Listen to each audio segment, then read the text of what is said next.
Alors, la décision de dissoudre.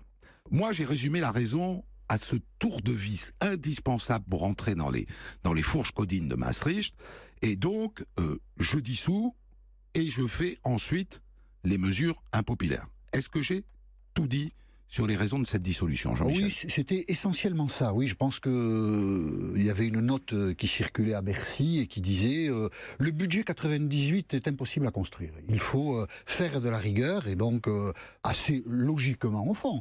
Alain Juppé notamment se dit si on fait un budget de rigueur en 97, en 98, on perd les élections législatives. Donc on a ce problème-là à gérer. Le calcul n'est pas mauvais. C'est l'exécution qui est mauvaise. L'exécution est mauvaise en ce sens que Jacques Chirac, quand il dissout, là on a entendu le son, ne dit pas la vérité aux Français. La vérité, les journalistes la racontent, les opposants la racontent, le pouvoir ne la raconte pas. Tout le monde pense qu'on va vers une situation budgétaire difficile, et donc c'est pour affronter cette situation qu'il faut dissoudre. Mais Jacques Chirac, il dit pas ça, il dit on va baisser les impôts. Alors que précisément, on n'a pas les moyens de baisser les impôts. Jacques Chirac installe la campagne des législatives dans le mensonge. Mais c'est l'exécution qui est mauvaise, parce que le calcul a montré que la droite n'aurait pas été battue sans le Front National.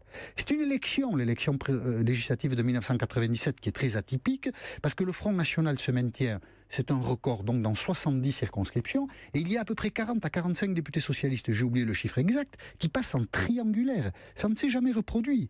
C'est le Front National qui bat la droite. Mais sinon, si l'exécution avait été plus franche, est-ce que les Français, au fond, les Français, on leur ment à chaque élection. Mais si pour une fois on leur avait dit la vérité, est-ce qu'ils n'auraient pas adhéré? On ne sait pas.